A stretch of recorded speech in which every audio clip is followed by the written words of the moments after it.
5, 4, 3, 2, 1, fire.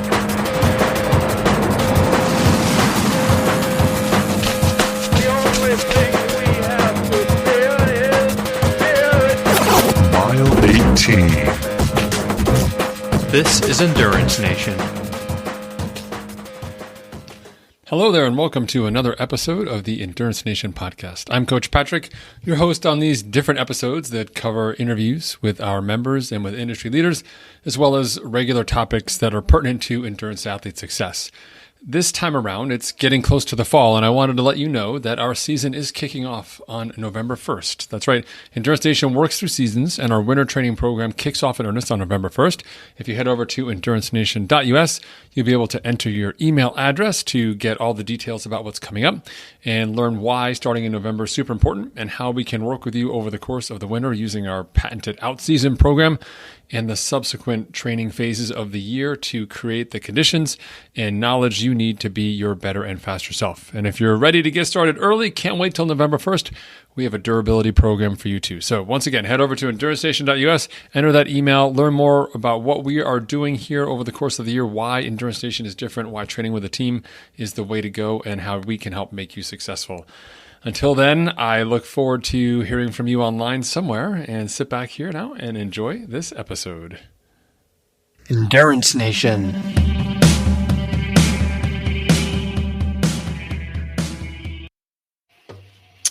Hey folks, Coach Patrick here from Endurance Nation, the world's largest, most awesomest, amazingest endurance community. Folks who love adventure, who love endurance.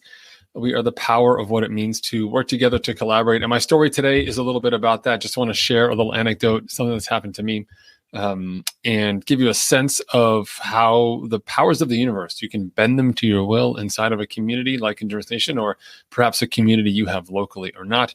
But it's a good moment to reflect. It caused me to reflect, and many others that I've told the story to as well, just on the power of community and how community works. So we work with endurance athletes, people who do triathlons, which is where we started, but have migrated now to ultra racing on the running scene, on the cycling scene, on the mountain biking scene, on the kayaking scene, like whatever it is, people are doing these ultra things.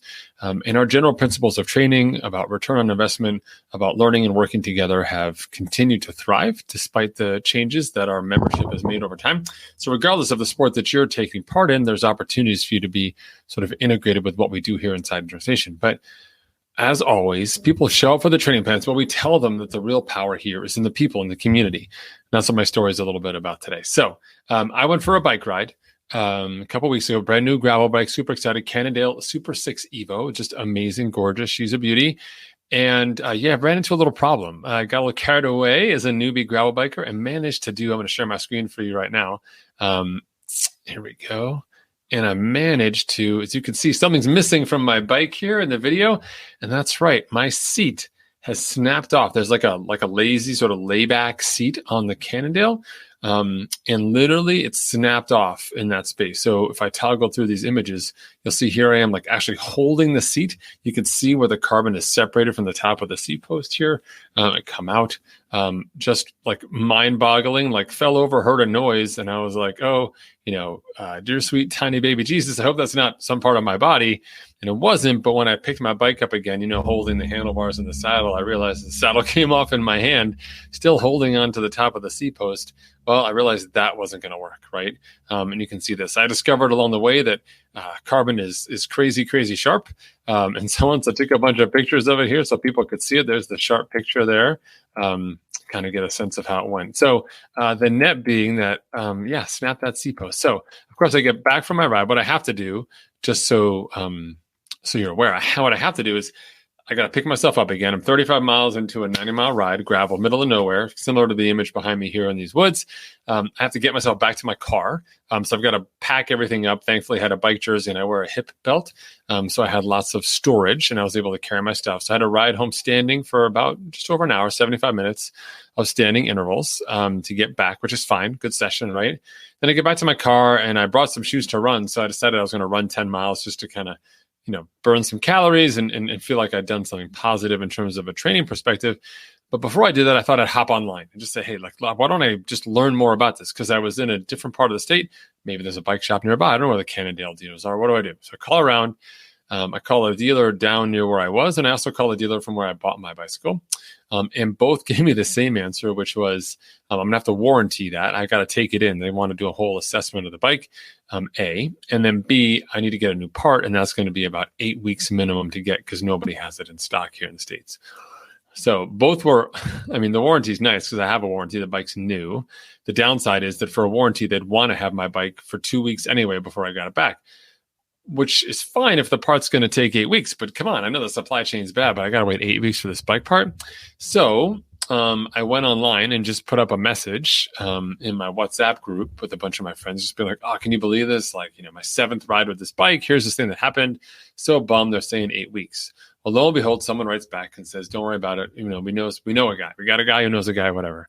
Sure enough, not 9 days, 9 days after the accident, in my hand, brand new C-post, fits my bike, Cannondale Super 6 Evo, set back, the whole nine's, super light, saddle ready to go. Already took it out for a spin today.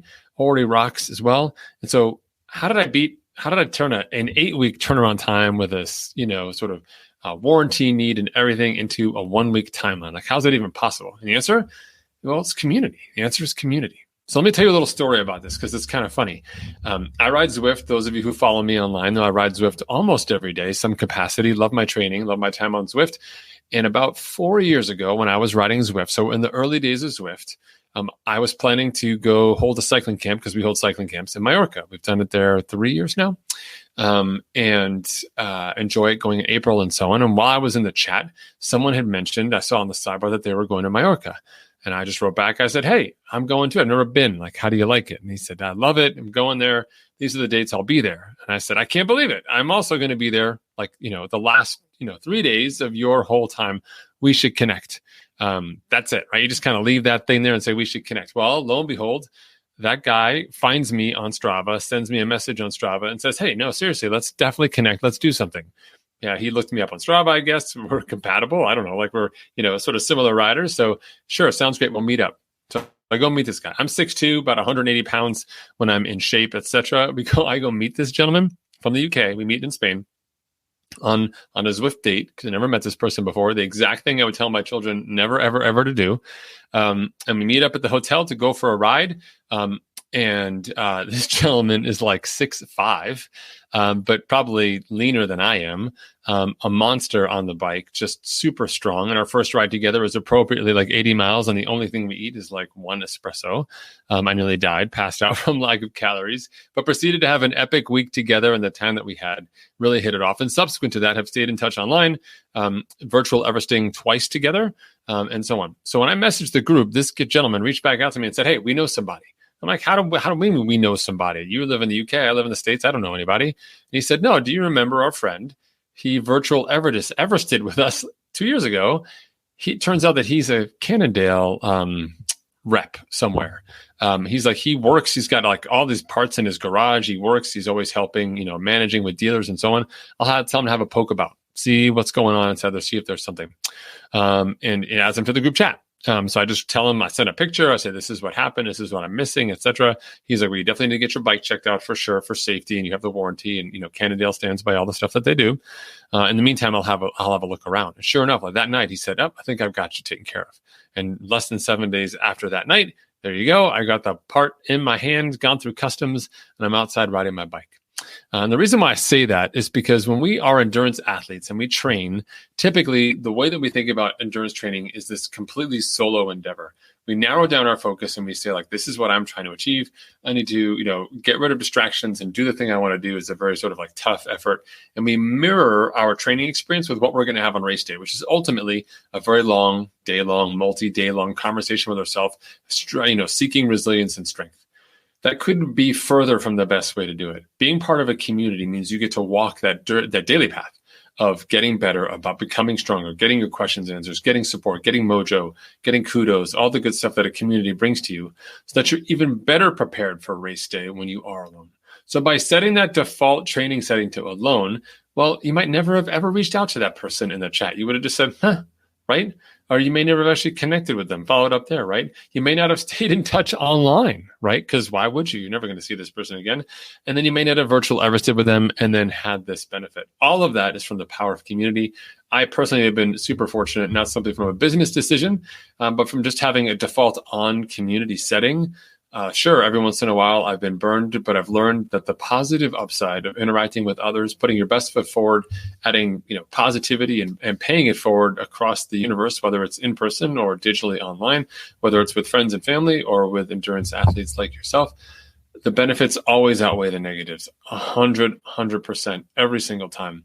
And so I encourage you to do the same. Reach out. Dig in deeper, say hi to that person running by, say hi to the person who stopped, check in, just be conversational, be friendly, be awesome. There are awesome people out there just like you who might be afraid to take that first step.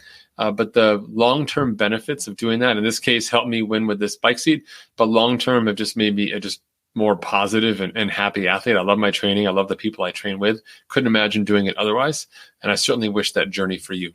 If you don't have that accessibility to you, then I offer you humbly Endurance Nation, which is a community of over 500 endurance athletes doing all manner of sports. We just had a bunch of people do some ultra running at Tahoe this past weekend in epic conditions. You'll be hearing about that soon in our podcast and on our blog as well.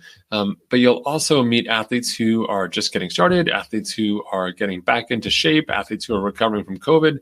We walk all different paths, but we walk it together. It's a fantastic place to be, and we certainly hope that you'll join us.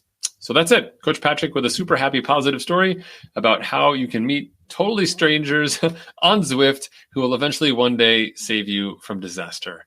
That's the moral of the story. Have a great week, everyone. I hope you're smiling, and I certainly, most of all, hope that you pay it forward. I'll see you all online. Bye.